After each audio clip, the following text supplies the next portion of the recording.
from a bunker in the heart of the Ozarks. A podcast that hopes you give us 5 stars, Angel. 5 stars. It's Sif Pop. Welcome to Sif Pop Weekly, streaming live both Saturday mornings or available to download later in your podcast feed. Unless, of course, you're a patron. Patrons get perks. Patrons get those perks. Woo! I'm your host, Aaron Deister, and he would never say the word preternatural to you. It's Andrew Ormsby, ladies and gentlemen. I can't even say it, so we're good. Neither can I, apparently. And each week we'll chat about movies, TV, and whatever else from the pop culture universe is on our minds. Hi, Aaron. Mr. Andrew Ormsby. How are you doing, man? Doing good, doing good. Yeah. We got a little just old school you and me show today. Yeah, a little duo show going on. We're going to talk about Nope that's out this week, and we'll talk about The Gray Man that popped up on Netflix. I think if I remember correctly, the most expensive movie that Netflix has ever paid for. So pretty impressive. They were really greenlit. Yeah. Really? It was like, whatever the next level of greenlit is, they forest greenlit, neon greenlit. Yeah, neon greenlit. Ooh, that sounds cool. Hey, a little bit of fun trivia for you. I don't know if you know this. Sure. I think 7 years ago, you decided it would be cool if I was a permanent host. Oh, nice. Happy 7-year anniversary, man. Yeah, like I'd done the whatchamacallit, the guest spots. But then you realized you couldn't get rid of me. So you're like, fine. Gosh. Why is Andrew still here? I know. No, that's awesome, man. That's really, really cool. 7 years. Now, they say, I think the average marriage starts to really have to fight through stuff around 7 years. Like that's they call it the 7-year itch, right? Like, you doing okay? You still want to be hanging around? Everything good? Yeah, I mean, it's just an exuberant. Yeah, I guess. No, honestly, this is this channel, this podcast, the community, they've helped me through a lot.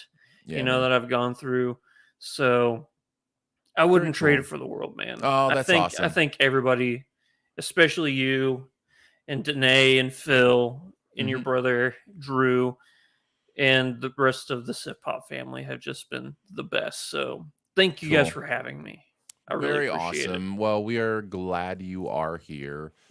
All right, so we're gonna get into the show. We've got, like I said, those movie reviews. Our best ever challenge this week is best ever no movies. These are movies that have the word no or words that begin with the word no in them. And then, of course, we'll do some buried treasure as well. But let's kick it off with some thoughts on Nope. Residents in a lonely gulch of inland California bear witness to an uncanny, chilling discovery. That is not giving much away about what's going on here in Nope. This is Jordan Peele's third directorial effort after Us and Get Out, 2 movies that people really, really enjoyed. What did you think, Andrew? Did you like it, love it, dislike it, hate it, or it was just okay? Did I hate it? Nope. Nope. But I'll go with really didn't like it. Really didn't like it. Okay. All right. I'm close to hating this movie. Okay. Wow, this is going to be fun. This is going to be really, really fun. I am on the low side of loved it. I really, really liked this movie. In fact, I loved this movie. Okay, I'm just saying it right now. I believe we should do a spoiler cast for this movie. Yes, we should do a Sip spoil for Nope. We definitely have some things to talk about in it. I think I liked it a little bit more than you, so maybe a little bit. I think I get to go first. Yeah. Oh man, here's what I love. Jordan Peele's brain, man. I feel like he is doing some incredible thematic stuff in this movie. This is one of those movies like The Matrix, or I'm trying to think of another good, maybe even Everything Everywhere All at Once, where it's like, for me at least, I'm thinking about it afterwards for days, where I'm just like, oh, is that what that meant? Oh, is that symbolic? Oh, is this a conversation about this? And what I love is Jordan Peele not only puts things on the screen that you can interpret and make metaphors and those kind of things, but he does it in an intentional way. And obviously, only he knows what his intention is. But when you start your movie with a verse from Nahum in the Bible that talks about raining filth, I will make you a spectacle, I think is what the verse says.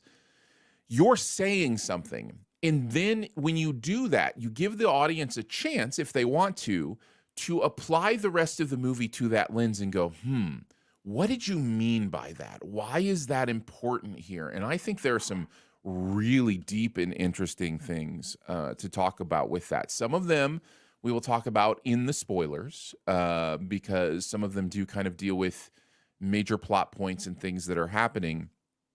One of them I may talk about in the main show that I'm actually, so here's this other thing. And, you know, we did reach out to members of the Sif Pop crew who come from the African-American community that would be able to, you know, speak to some of these things I'm going to speak about. I always get nervous speaking about what I think an African-American director is trying to say about the African-American experience, because it's not an experience I own. It's not an experience I've had. But I do see some things here that he may be touching on that I did at least want to chat about here in a little bit. But down the line, I enjoyed the cast. I thought Keke Palmer was so fun in this. Daniel Kaluuya is kind of that perfect everyman, just like everything is seen through the lens of his kind of steady cowboy aesthetic, which is really interesting to me. Stephen Yeun is doing some fun stuff here. I really enjoyed the cast. I enjoyed the visuals. I enjoyed the themes. Man, I had a really, really good time with this movie. So, yeah. Andrew, what are some of the things you liked? Was there anything? Yeah, a lot of the things you mentioned, I have totally opposite views on.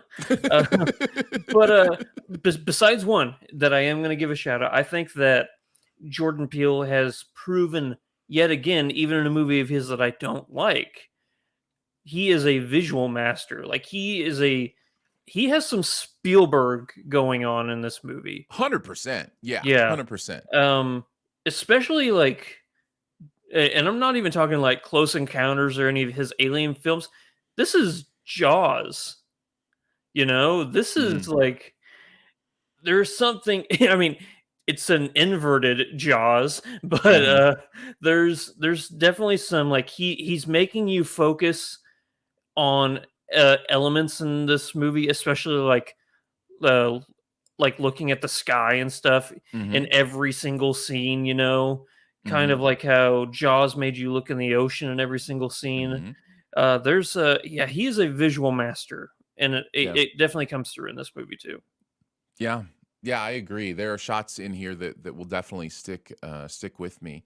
Another performance I haven't talked about is Keith David, who I'm always glad to see on the screen, and definitely in a limited role here. But when he was on, I really felt that Keith David energy, and I Oh love it. yeah, It's a lot of it's fun. something everybody like. As soon as Keith David, you know, Yeah. like Yeah. speak with that sultry, velvety voice of yours, sir.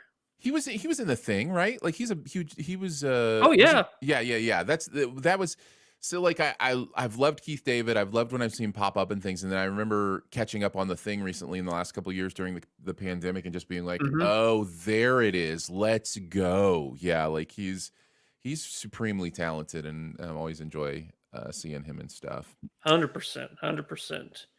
So thematically, like I am running out. I know we just started, but I'm running out of things to talk about that I do like. No. It's your turn to talk about how you felt about the movie. So that's going to All right. naturally lean into the negative since you almost hated it. Yeah. So yeah, go for it. Talk about the film. Talk about how you felt about it. I think whatever they paid Daniel Kaluuya was too much. I've brutal. Yeah, Brutal. I'm not even joking. I think that I've read a lot of uh, like reviews and stuff where people said uh, because I came out and I was like, wow, people really like this movie, and I Mhm. had to find out why.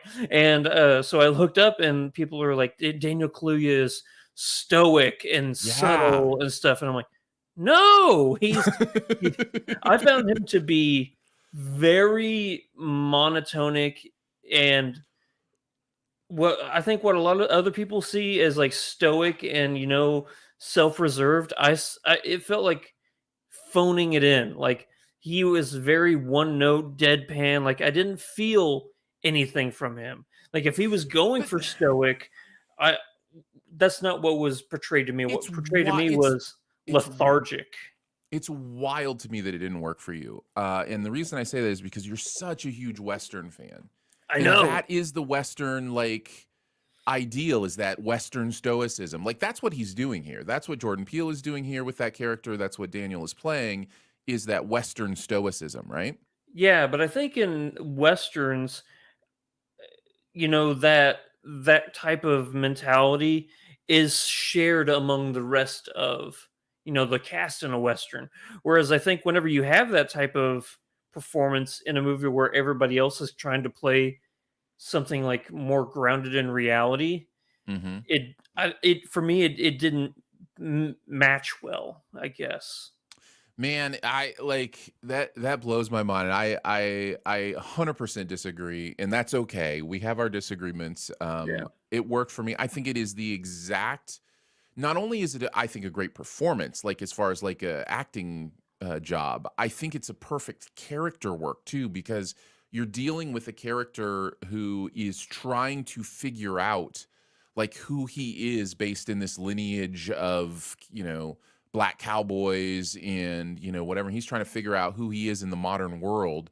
Mm. You look at what we see of his dad, of the Keith David character of Otis, and you can see how Otis brought him up to be this, and you can see how Kiki felt left out, or Emerald I should say, felt left out, and so she kind of had to forge her own more energetic and worldly view of what was going on in the world.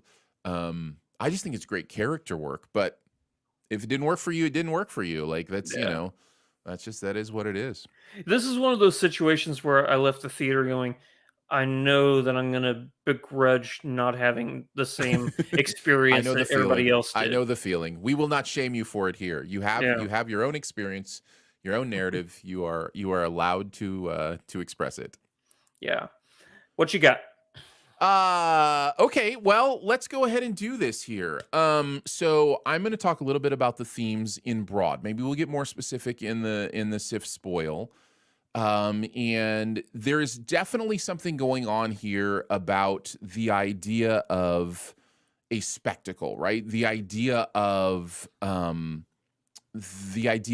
there's so much with cameras and film and catching things and proof Reflections. and reflections and all that kind of stuff. And I have not heard anybody else talk about this. Like I said, I'm nervous talking about it myself because it does not come from my experience, and I do not want to own somebody else's experience in any way. But I will tell Talk you, about your experience. Yeah. my experience of this, I started to see this movie through the light of the idea of police brutality, the idea of the monster that we're finally catching on tape, the idea of finding the shot that will finally prove that we're not crazy, prove that things are what we said they have been saying they were for a long time. And there's some really, once you start to see it through that lens. Now, this again, this could not be Jordan Peele's intent at all. I'm just Mm. telling you what started to tweak in my brain. And if there is, and I think it's quite possible it's just kind of a part of this overall thing about how spectacle has become our world, and our world is about catching things on camera. Our world is about big moments and those kind of things, and what does that mean, where's the reality in that. But as you start seeing it through that lens, there really are these sort of things that you start to apply to it, whether it be the idea of, tabloid exploitation, whether it be the idea of, white savior filmmaking about it, the idea, like there's all these things that start to kind of apply. You think of the director character and what kind of he represents in this, and the films he's always watching are about animals and prey and predators and prey, and like there's a lot of really interesting stuff going on here. You think of the entire idea of the setup of this family whose ancestor was the black man that rode the horse in the very first moving image ever put to film, which, by the way, that is a true thing. That's a real thing, yeah. The very first image ever put to film was a black man on a horse, and people know the horse's name and don't know the black man's name today. We have no idea who that was. The black man's name has been lost to history. The horse's name is known. And that, to me, is what Jordan Peele at least is starting with and saying here, is this idea of spectacle and what it means to be known, and the idea that there is pain to it and filth to it and all this kind of stuff is, man, I'm going to be thinking about it for days. And I would love to pick his brain and know for sure. He in general has kind of done what I think is the right way to approach his movies, which is just say, hey, have the experience you're going to have, think the thoughts you're going to think. I'm not necessarily going to be explicit with my intentions because I put what I want to put on the screen. And I appreciate that, but man, I would love to know, kind of the choices he's making and what they mean. But I am itching to watch this again, just to kind of see it through, a new lens and pick up on, new and different things. The use of music in this movie is really interesting to me. Oh, you get some amazing deep cello Yeah. in this. Yeah. Yeah. And just some needle drops that aren't just good for the atmosphere, but also kind of mean something in the way the story is going. So I was really impressed with a lot of that technical work as well. And I'll go into a little more detail on some of those scenes in the SIF spoil probably. But for now, just in general, that's some of the thematic stuff I'm picking up. Also, that Nahum verse, man, that's in the whole Nineveh story. Like that's in the whole swallowed by a whale. Like it's like there's some real rejection of purpose. What does it mean to be real? Like all that stuff is right around that, that Bible verse as well. And so, yeah, it's Wasn't about it Jonas who was swallowed by the whale? What did I say? What did I say? You said Nahum. Well, no. The Nahum verse is right in the middle of that Nineveh stuff where Jonah swallowed by the whale Oh, and that okay. kind of stuff. Yeah. I thought Nahum was like an apocrypha some thing. No, Nahum I'm is not really all up on my Bible. no. Yeah. But it includes a lot of that Nineveh story, and of course the story of Nineveh is about a downfall of a civilization and that kind of thing. And I think Peele is playing with the idea that, are we looking at a downfall of our civilization? Are we falling into some of these things that will end up with us in the Nineveh kind of idea, and having filth rain down us and making us a spectacle. The movie is also playing with this idea of man in nature, and there's a sub story about a sitcom. I'll just say, I mean, we can go into more details during the SIF spoil that plays into all of this stuff about like the idea of, oh, here's this spectacle, here's this thing that we're filming, but there's a reality here that we don't want to face. There's a reality here that is guarded and pasted over. And man, it's all over this film, and I just want to keep like processing it, because this is fresh, man. I watched this just less than 48 hours ago. You know what I mean? So like I'm still processing this and working my way through what I've seen, which to me is also a sign of a really well done film. So yeah. What about you? What else do you got? Well, I find it funny that the scene that you're talking about, the sitcom scene, if you're looking at everything without a thematic purpose to it. Mhm.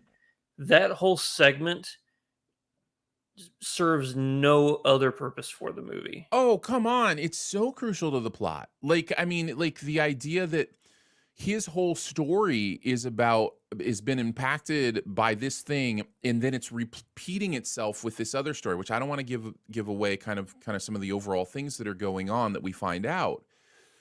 But like it's mirroring, like it mirrors what he dealt with, and the fact that he didn't actually deal with what happened to him as a child is repeating itself again in the future. I think that's key to the stated plot, not just the thematics. I think that's a key part of what's happening with the movie. And I know I'm trying to speak around We're gonna spoilers, have but such a fun Sif spoil. true, true. Is there anything you want to hang your hat on before we head on to the next bit? No, I don't think so. I think I've said what I want to say for this part of it. I think I've expressed the things that were kind of primary in my mind. Once we start talking about scenes and details and those kind of things, I think we can kind of dig in a little bit further. So Yeah. yeah. What about you?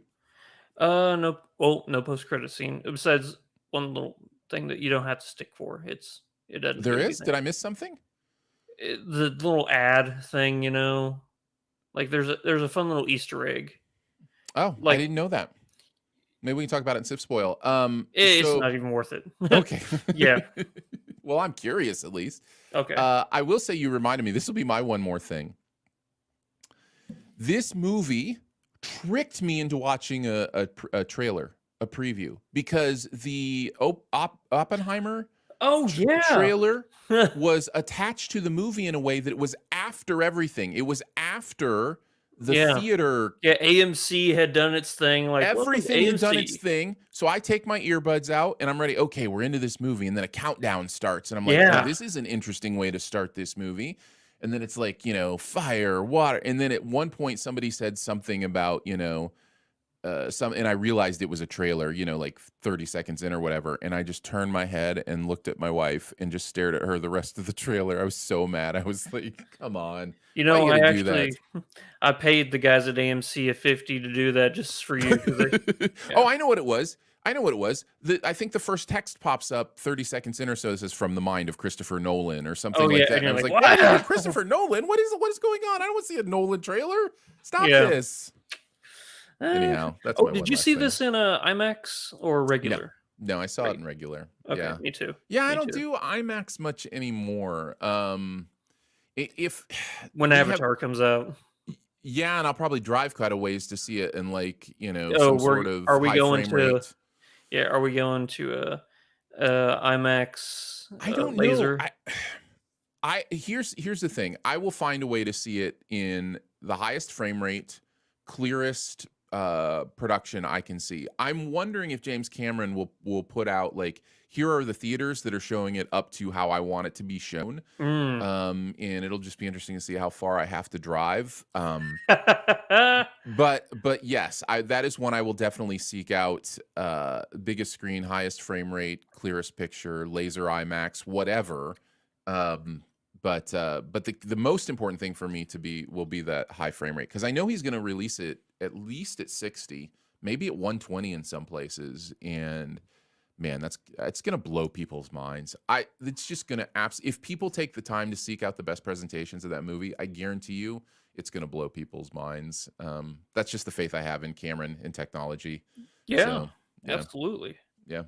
But no, not for this one. I just went to a regular theater. But if it Right had been on. in high frame rate somewhere, I would have definitely watched that. But I don't think many movies are doing that. All right. Okay, so I think that's it till the Sif Spoil. We will talk more about it. In the Sif Spoil should be a separate episode in Yeah, your we still have a podcast lot to say feed. about this So movie. yeah, we've still got some more stuff to talk about on this one. Let's move into The Gray Man.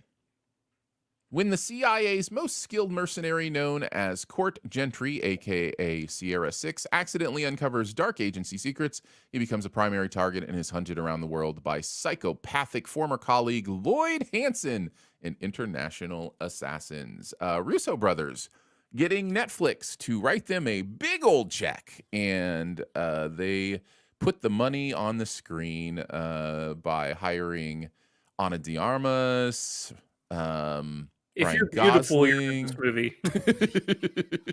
Wait, you're not in this movie? How is that possible? Oh, Uh, please, son. yeah, you got That's Gos. insulting to people who look like Chris Evans and Ryan Gosling and Anya de Armas. Listen, Chris Evans and Ryan Gosling are two of my favorite people to watch in movies, so this was always going to be interesting and attractive to me. Yeah. But what did you think, Andrew? Did you like it, love it, dislike it, hate it, or it was just okay? I think I'm gonna land in really liked it. Can't say I loved it because this movie does have issues, but I'll go with really liked it. This movie has so many issues, and yet somehow I am also in the high side of liked it. I Yeah. think for me, this is because you can get me excited pretty quickly with just really charismatic, funny people. And each hanging out with this version of Chris Evans and Ryan Gosling was a blast. I laughed a lot Yeah. during this movie. Just so people know, we do have a Patreon bonus podcast where we talk about, this week we talked about, the first half of the year awards and stuff like Yep. that. Yep. Obviously we couldn't talk about, this movie, but I would probably put Chris Evans in one of those performances of the year that I'm like, you know what? I think this one's going to stick with me. It may not be like a career best, obviously, but there's some charisma and some comedy going on here that makes that character stand out a lot. I really, really like Chris Evans in this movie. Mm-hmm. I think he's Yeah. really trying to stretch out, like, I am more than Captain America, which is unfortunate because I think that people will realize that, but I think he's still trying to prove maybe to himself that he's not Captain America Mm-hmm. with roles like this or Knives Out or something like that. Like, yeah, we know you got it in you, Chris. So Yeah. thank you for continuously trying to show it with to us. Yeah, I think everybody in this movie is just having fun. Like, I think it's just everybody's trying to have fun here. Billy Bob Thornton's in here as well, by the way. Yeah. And everybody's just having a good time, and therefore I'm having a good time as well. And there really are, you know what it remind? It's okay. So it's not quite this level of humor, like where it's going to be like a call classic and you're quoting it all the time. But man, did I get some nice guys energy from Ryan Gosling in I this? was thinking nice guys Like, energy. yeah, he in and like he when he is in this mode of steady sardonic, kind of humor. Like there's a moment, I don't think this is giving too much away, but there's a moment where somebody saves him and in a really spectacular, unbelievable way, and he gets in the car and he goes, "Thank you." Or something Yeah. like that, or thanks, or whatever. And it's just like, appreciate it, or whatever. And listen, that line could be nothing in the mouth of so many people, but Ryan Gosling delivers it in a way that slayed me. And he just has this energy that man, I just really dig. I really enjoy. This movie's flat out fun. Am I wrong about this? Yeah. It's just a flat out fun movie. Oh yeah, it's adrenaline pumping from beginning to end, and that's what I love about it. There's never a lull. Like the movie has, tempo changes and stuff like that, but Sure. I don't think I can say for a single moment I was bored watching this movie. I was always it's pretty close to either edge of your seat or you're just coming off of a high like, "Ooh, okay. Oh, we're getting back into it. Okay, here we go again," it's like one of those roller coaster drops. I will say, and I don't know if we're ready to get into negatives or not. It doesn't really matter. It's kind of my only big negative, and it kind of applies to what you were saying about the tempo and pace. The only times I got bored, and I did get bored, but it's Hmm. not at the times you would expect. I get bored with the quick cut flying fists. Like there are so many fight scenes in this movie, and some of them are choreographed really well. Some of them actually are done really, really well. But there are so many of them that a lot of that in between punch, punch, punch, kick, kick, kick, punch, punch, shoot, shoot, punch, punch, kick. I'm just like, okay, I get it. These two are fighting. Let's, if you're not going to show me something I've never seen before, like let's kind of move it along. So it's interesting to me that like I think this could have been like an hour and 40-minute movie instead of 2 hours and 10 minutes if they'd have just shrunk down the action a little bit. But not the cool action, which there is in this movie. But just some of the in between like punchy stuff just kind of got mind numbing to me on occasion. Did you not Yeah, have that experience at all? I know what you're saying, but not really. Just Okay, because maybe just because I was having so much fun with it, sure. and yeah, I don't know. I there's not really a moment in this where I can look back and go where I like looked at my watch or anything like that. And I do agree that this movie does still have the shaky cam and quick cuts and stuff like that. And I Hmm. was like, why we just need to they have new they have a new version of it in this movie that I thought was really interesting. They have quick drone cuts where like drones are flying around the Yes, action yes, really quick. And I'm like, yes. oh, okay, so this is a new version of a quick cut. I guess it's still a quick cut Hmm. and a shaky cam, but they Well, and found a new way to kind of make it annoying. let's be clear. There are some inventive action moments. There's a set piece with where I'm just gonna say two characters are back to back with at a table that I thought was really interesting. And Mhm. there's a play on the old running on top of a moving vehicle that I thought was really interesting. Some of the things that they chose to do with that, like there are inventive ways. They're showing me things I haven't seen before. There's the looking up through the floor thing. Like there's a lot of Mm. cool interesting ideas. It's just that it's there's still also a lot of the in between, quick cut punchy stuff too. So I'm not dissing the entire action of this movie, just kind of maybe the movie's reliance on extended fight scenes. So Nice. I yeah, get that. yeah, I can't scoff you for that one. Uh, I like the fact that this movie just keeps it simple. There's no like, secret, hidden agendas or anything like yeah. that. It doesn't try to be clever or anything. It's like, nope. It's a simple movie that tells you exactly what it is at like minute 10, and you're like, "Oh, okay. So this is the movie we're on for the rest of it. Hmm. I'm down." Okay. Yeah. So now, normally that would be something where I would like look at a movie and go, yeah, I mean, but you're not showing me anything that I haven't seen already." But for some reason, with these characters and just the tempo and the comedy, I was here for it from minute Yeah. one. Julia Butters, who kind of blasted onto the scene in Once Upon a Time in Hollywood as the little girl actor opposite Leo. What is in this as well, and I really think she's fun. She's talented as well. Like that's the thing about this movie is aren't any real characters that I can think about where the movie drags when we're with them. Like everybody seems to be having a good time. So yeah, I wanted to give her a shout out as well. Yeah. Um. Let's see negatives. Sure, go for Uh, it. there is a character in this movie who has, I guess you could say, a change of heart, like towards the end of this movie that felt so unwarranted and so unearned that I was like, why? This is where you're drawing a line? Like after all the stuff you've done, you're like, wait, you're gonna do what? And I'm not sure I know who you're talking about. I will say they are another skilled uh, a fighter person in this movie. Well, it's like everybody in this movie. Yeah. Um, Hmm. it's a person who no, I'm not gonna get into it. They So they so wear a there's really nice suit, I'll say that. A a really really nice nice, flashy, suit. shiny suit. Um, I'm not sure Who what the change of heart is then. What's the change of heart? they're like, "Wait, you're gonna kill a girl?" And they're like, "Wait, that's where you're drawing the line?" Hmm. I'm really trying to dance around it. No. I think I'm finally with you now. Yeah, Bourgeois says lone wolf. Are you talking about lone wolf or are you talking about um I don't think you're Uh, talking about lone wolf. I think you're I'm talking talking about Zanush, I think. Danushu was the assassin with the shiny suit and the knife. I thought that's Lone Wolf. I think that's Lone Wolf. So you Oh, are talking about Lone Wolf. okay.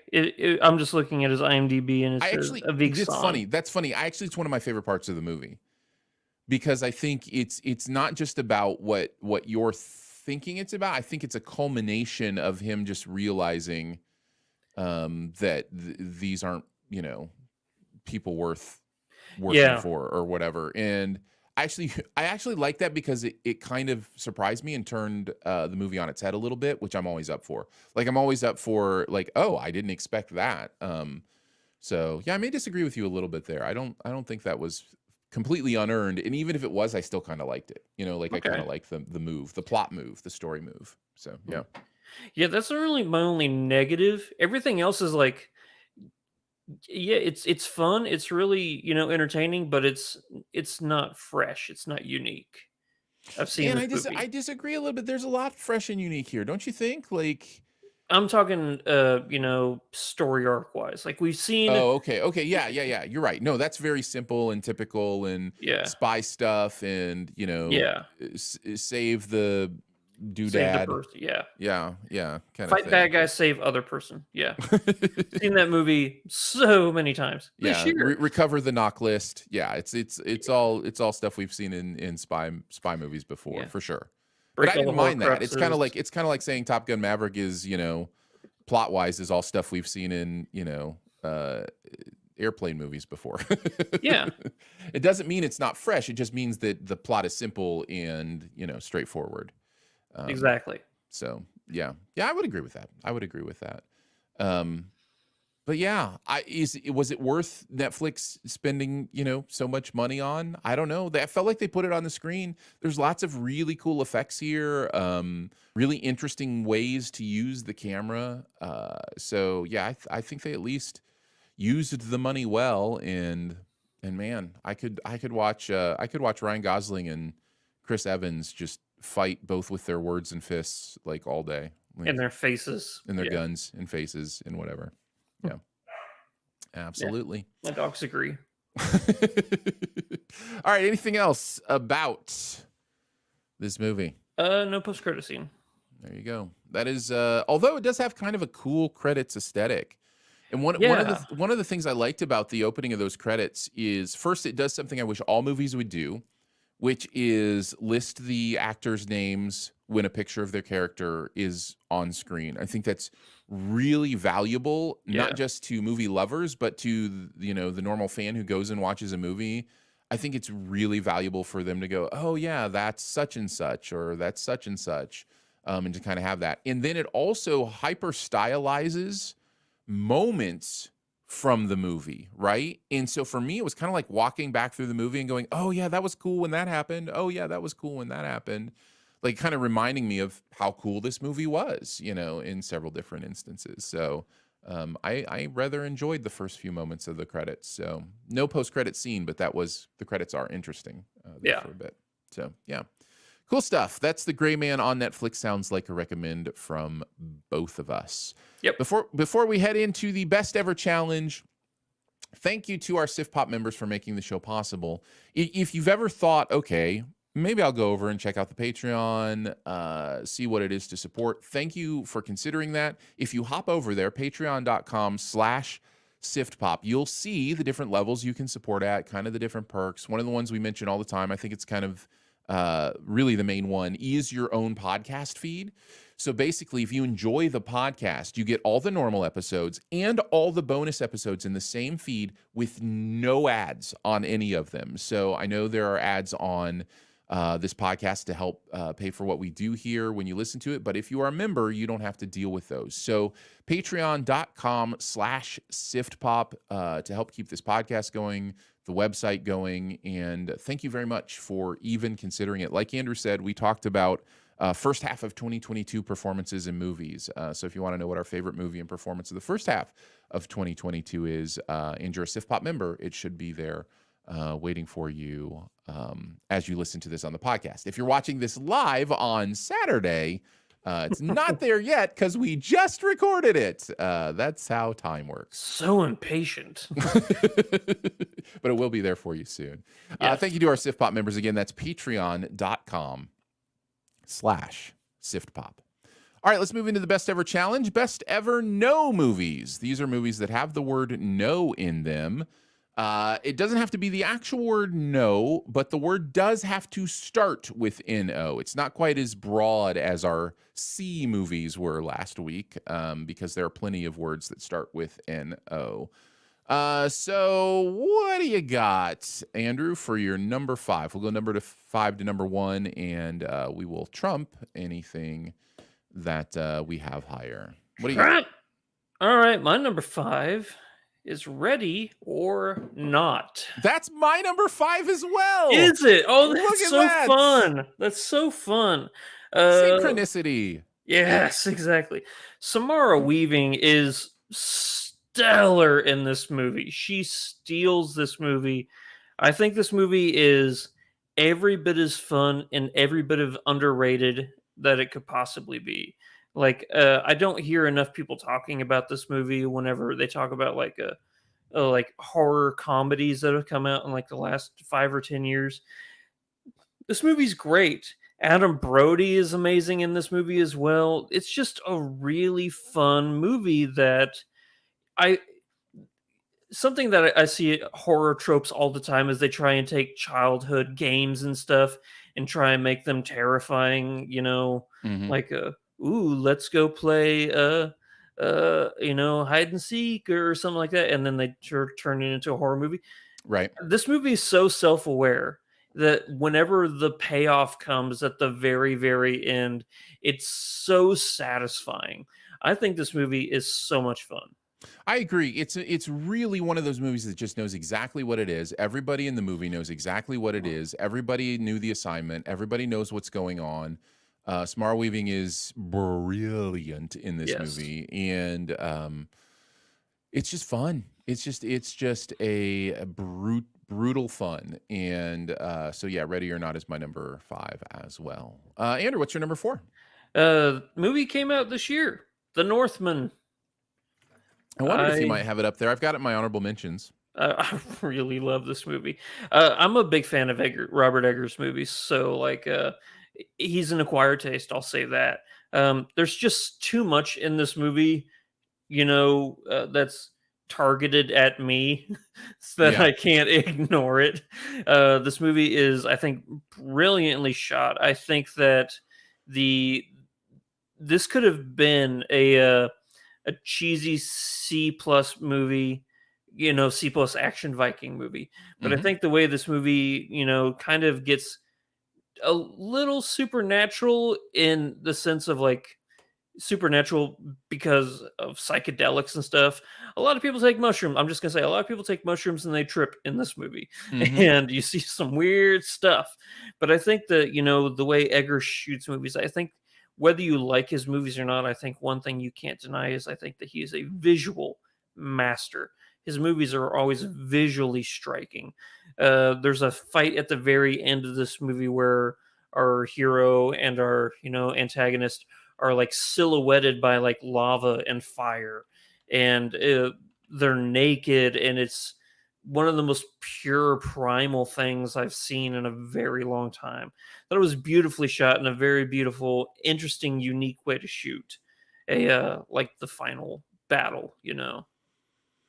Yep. I am not an Eggers Yeah. fan. In fact, I really haven't enjoyed Eggers movie until this one. I think this one is, if nothing else, I think his aesthetic fits this era and this idea really well, and so I think it goes together. And yeah, I really enjoyed it.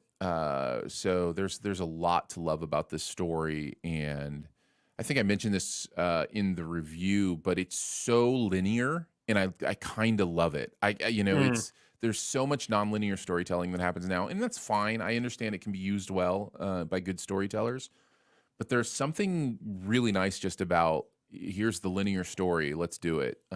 So yeah, it's 100%. an interesting movie for sure. What's your number 4? My number 4 is Nobody.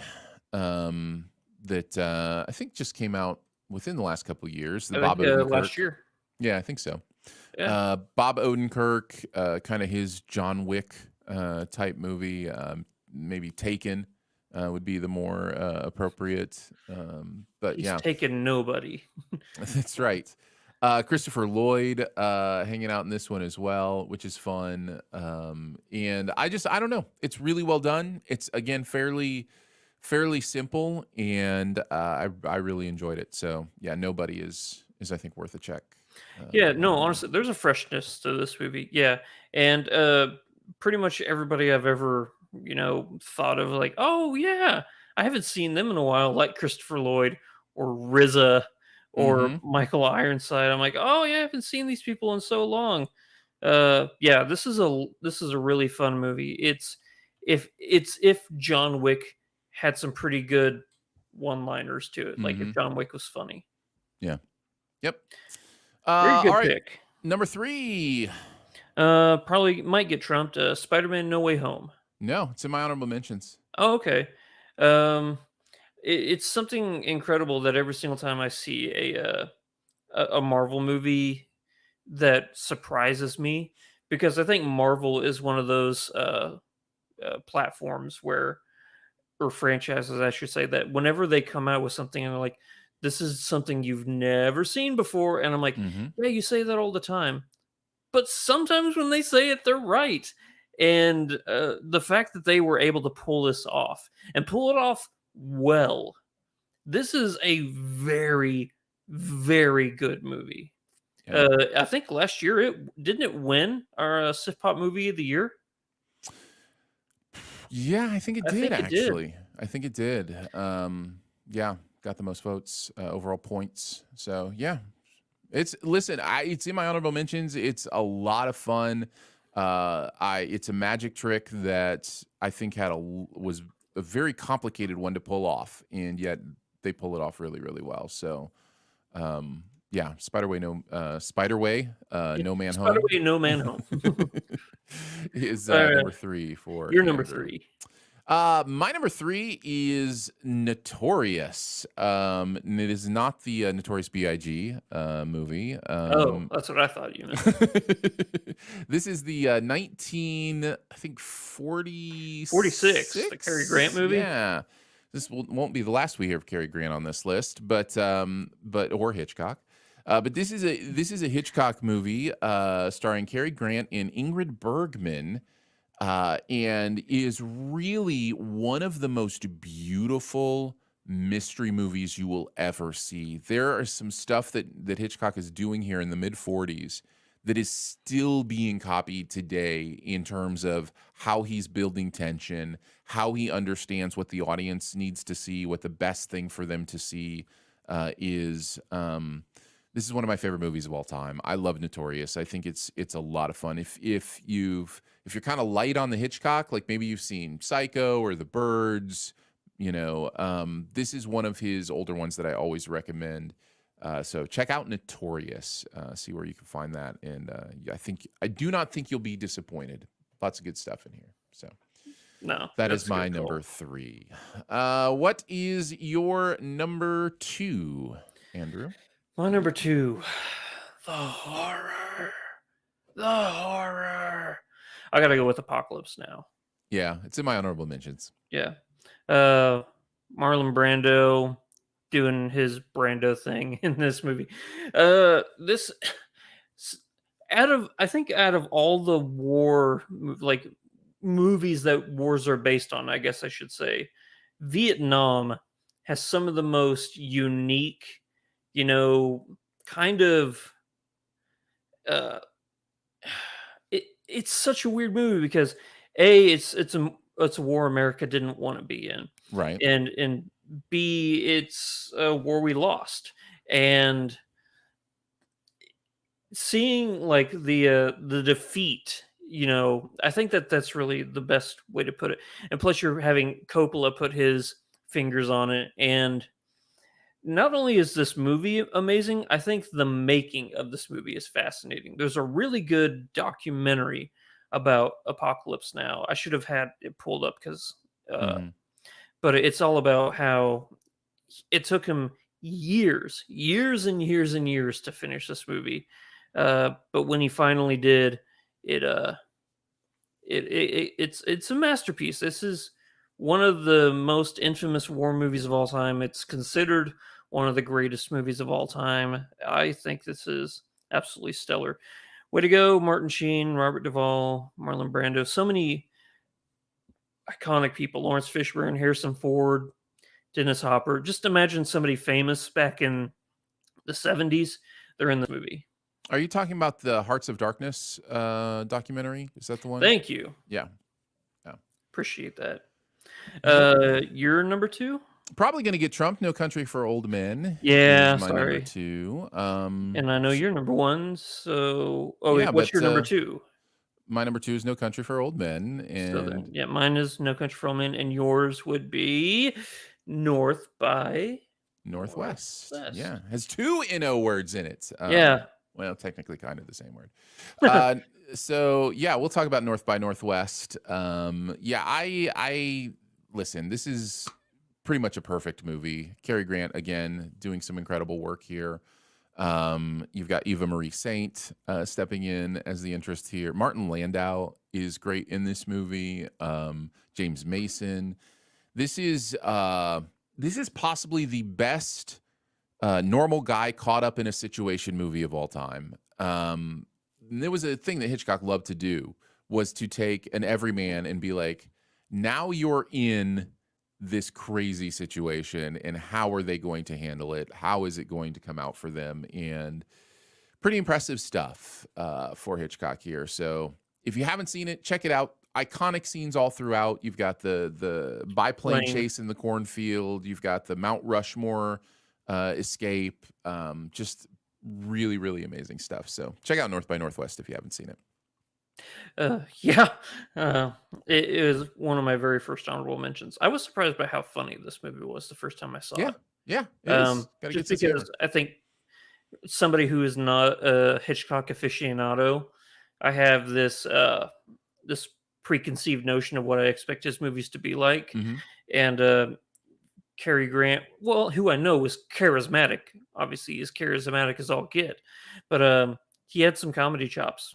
So Yeah, he in many ways he reminds me a lot of Ryan Gosling, like just kind mm, of that debonair, like leading man kind of quality, and yet he is, has a sardonic sense of wit and humor right underneath the surface. So yeah, so yeah, yeah, I can definitely see a lot of him in sweet. Now let's talk about an equally funny movie, that. No Country for Old Men. No Country for Old Men, best comedy of Ever. ever. Since Holy Grail and Princess Bride, there has never been a funnier movie than No Country for Old Hmm. Men. Yeah. Yeah, it's a terrifying movie. It really is. From a character like performance, I think this is in the top 5 greatest performances an actor has ever given for a role. Mm. For Javier Bardem as Anton Chigurh, he's death incarnate. He is the plague where he walks, things die. It's truly a biblical enemy. It feels like. Hmm. Uh, he does such an amazing job. Everybody in this movie does an amazing job. Josh Brolin is stellar in this. Uh, Tommy Lee Jones. It's interesting seeing this personification of the saying of like the world's going to hell in a handbasket. Hmm. Like when I was like the old timers, like whenever when I was a cop, things like this didn't happen, and it makes you wonder: did they always happen? And it's just you refuse to see it, or is it truly getting or times getting worse? So Yeah. Yeah, yeah, it's incredible stuff. yeah, it's in my top 10 movies of all time. So there's Can't blame you.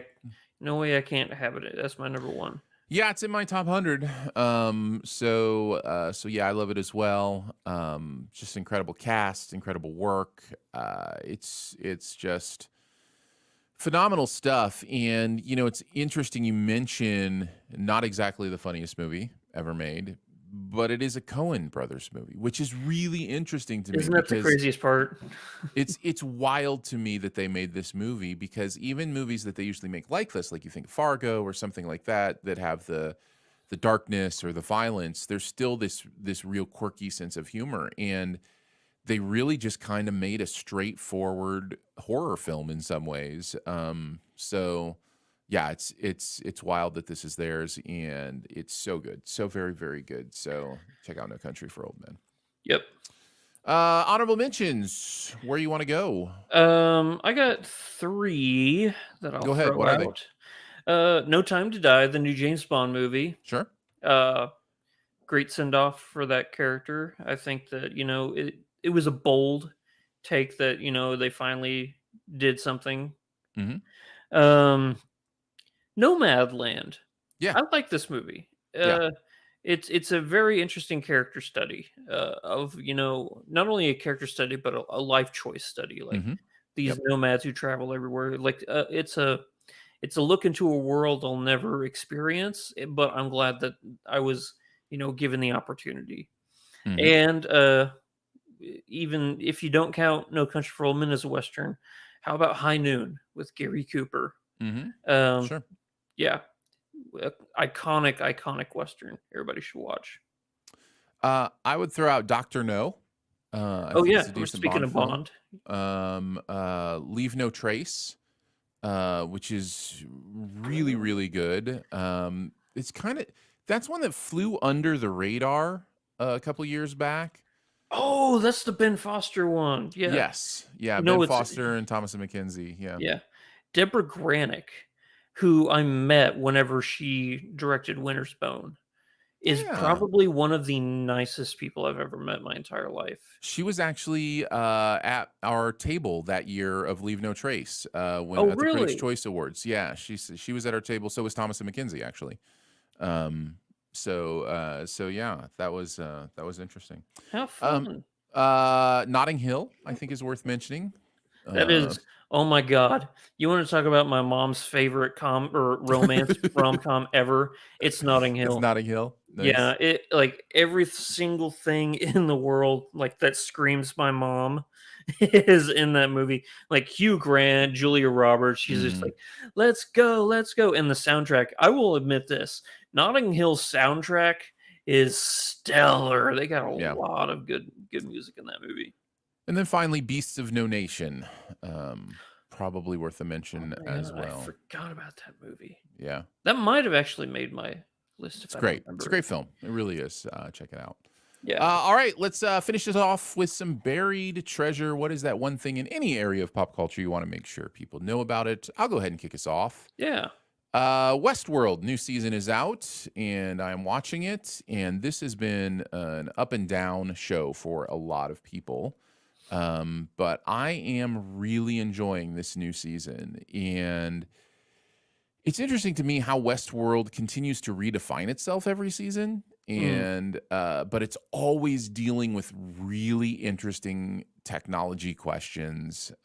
So yeah, I wanted to make sure people are hip to the fact that Westworld is back and pretty amazing. So yeah, Nice. Yeah, what I do you gave got? up halfway through the second season, Mhm. but I've everybody says that, oh, if you get back in, there's some good content there. I had this conversation with somebody recently, and now I'm wondering if I've actually used this as a buried treasure in the last couple of weeks because I'm like, wait, did Andrew and I have this exact conversation? I'm not Who losing my knows? mind, am I? I haven't done this for buried treasure, have I? Not that I can think of. And don't forget, I can't remember things all that well, Well, and also so you may have been gone that week. That would be hilarious. Apologies if I'm repeating.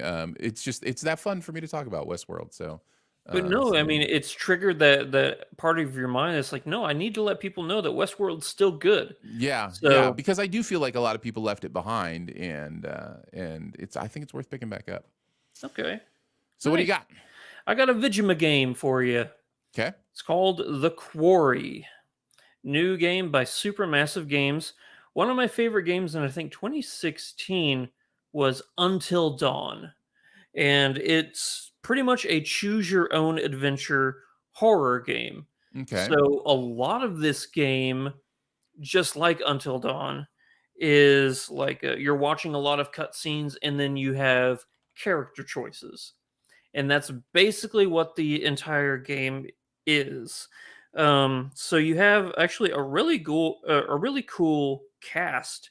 You got people like uh, Miles Robbins, Brenda Song, uh, Ariel Winter, David Arquette, Ethan Suplee. Pretty much what this is and what Supermassive loves to do is they love to get your take on cliche horror. So Mhm. Until Dawn was a bunch of kids go stay in the cabin in the mountains, and the horrors that can happen. This one is a bunch of camp counselors the day after, camp is gone and all the kids are gone. And then a lot of spooky supernatural stuff starts happening.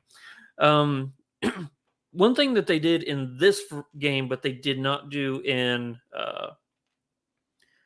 Until Dawn, is they gave you the option. It's called movie mode, and pretty much you can hit that and it'll be a movie experience where all the choices are made for you, but you can play it over and over again. And since it's a choose your own adventure, certain characters can live and certain characters can die. So every single time you watch it, you would get a fresh new experience every single time. Characters are fun. I had a blast with this game. It just came out last month, so if you've seen it on Steam or Xbox or PlayStation, and you've kind of been on the fence, I highly recommend it. Uh, a thing that Supermassive does is they do like perfect facial scans, so there are scenes in this where you have trouble differentiating whether you're watching a cutscene with actual actors or if it's like a gameplay footage. So Yeah. The Quarry is a video game that might be interesting to you and is Andrew's buried treasure. There yep. you go. The Quarry. Check it out.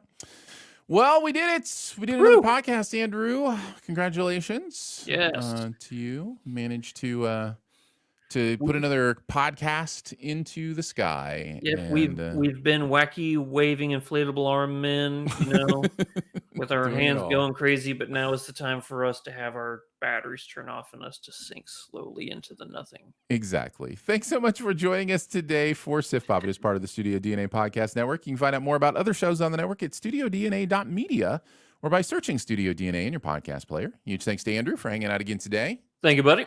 A big thanks to producer Phil for producing the audio and video show. Thanks, Phil. And thank you to our Sif Pop members Woo! for giving monthly to make this possible. Again, you can check out the Patreon at patreon.com/SifPop. Support starts at $3 a month, and you can check out all the fun perks that you get there. Lots of ways to connect with us. You can leave a comment, a rating, or a review, whether you're at Apple Podcasts or Spotify or wherever you listen.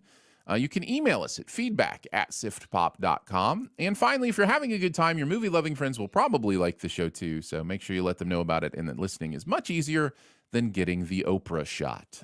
We will be back next week, I think with DC Super Pets comes out this week, and also fun. Vengeance are two movies that might be on our radar. So We already saw the Batman. we already did. That's true. So we'll check you out then. Bye. Yep, bye. Thanks, guys, for watching live, hanging out with us. Jay Bourgeois says, comedic Cary Grant is my favorite Cary Grant. Yeah, Arsenic and Old Lace Cary Grant.